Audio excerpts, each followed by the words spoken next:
नमस्कार साथीहरू। आज चाहिँ हामी आज भर्खरै भएको पूर्व योग्यता परीक्षाको एन्सर चेक गर्न गइरहेका छौँ। हजुरहरूले कति ल्याउनु भयो, पास हुनुहुन्छ कि हुनुहुन्न? आउनुहोस् छलफल गरौँ है। ल, पहिलो क्वेसन रहेको थियो हाम्रो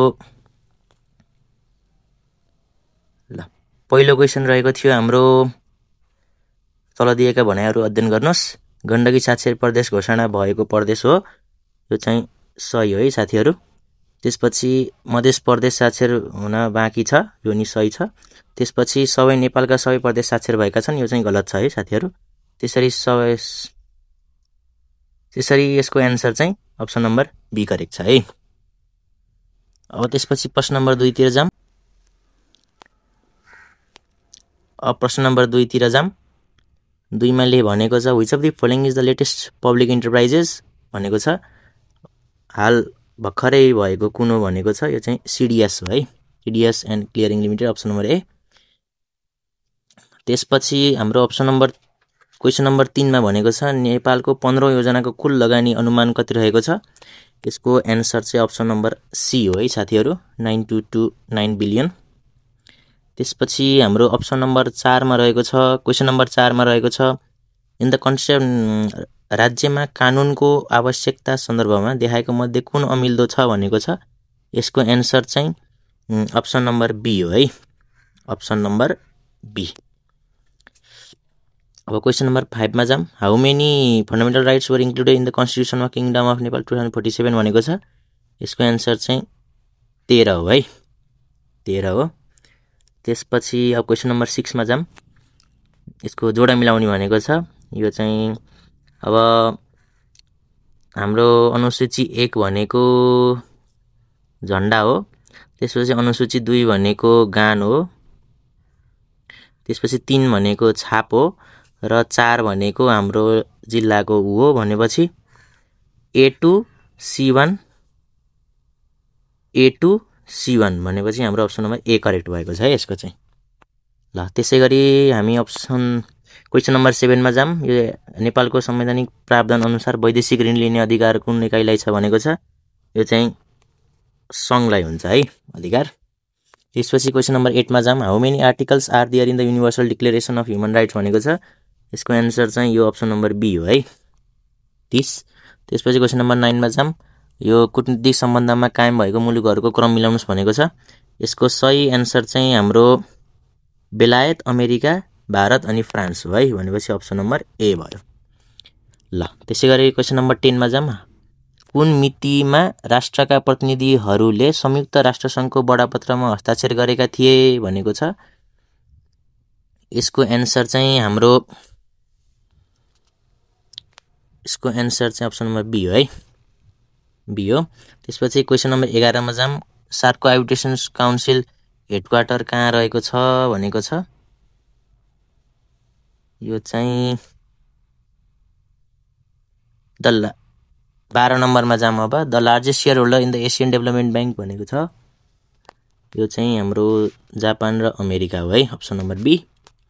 त्यसपछि आसियानको कुन सदस्य होइन भनेको छ, संस्थापक सदस्य होइन भनेको छ। यो चाहिँ कम्बोडिया हो है।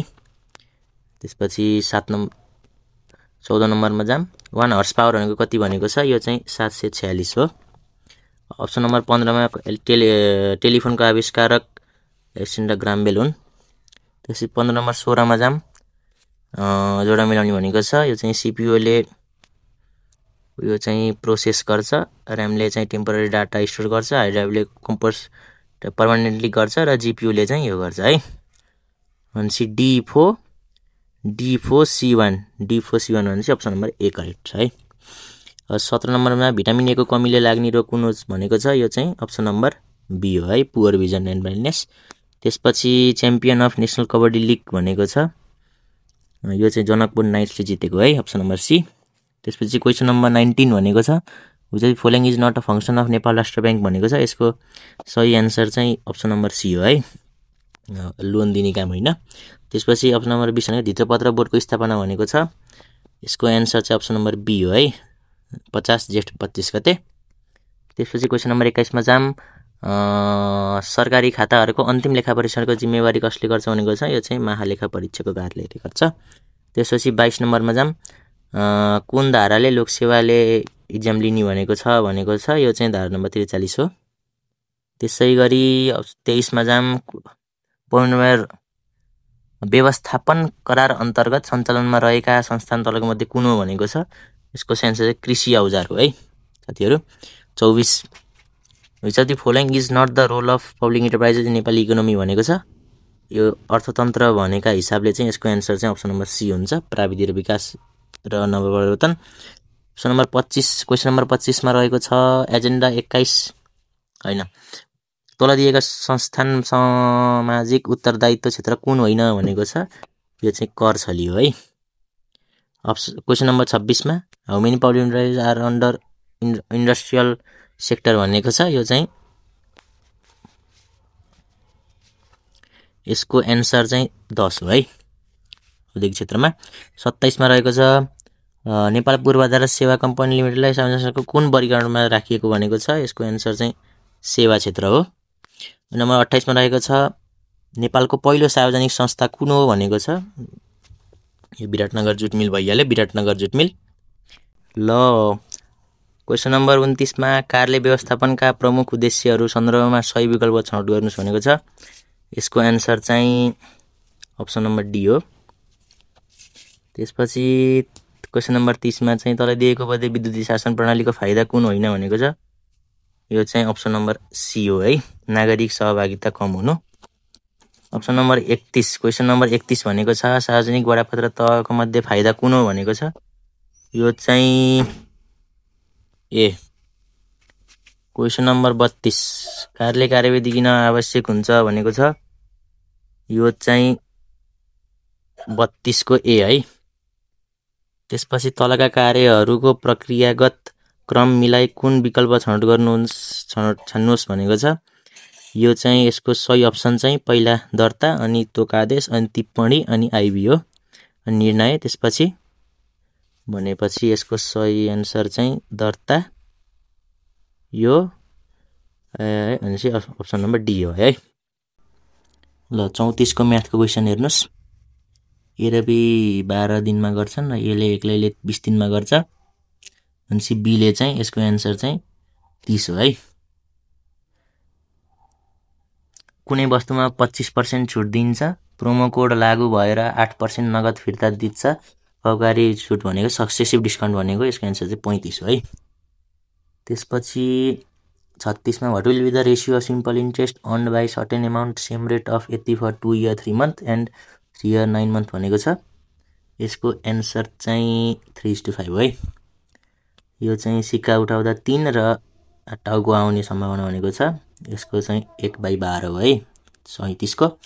क्वेसन नम्बर 28 को चाहिँ एन्सर सी हो।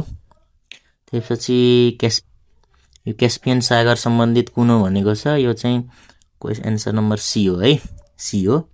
विश्वको सबभन्दा ठुलो पानीको भएको ताल हो यो। त्यसपछि अप्सन नम्बर बी भनेको छ question number B. Question number 40 मा भएको छ रकिज चाहिँ नर्थ अमेरिका, एफो एटलास चाहिँ आल्प्स चाहिँ युरोप, एन्डिज चाहिँ एटलास चाहिँ एफो B1 C3 भनेपछि यो भयो है।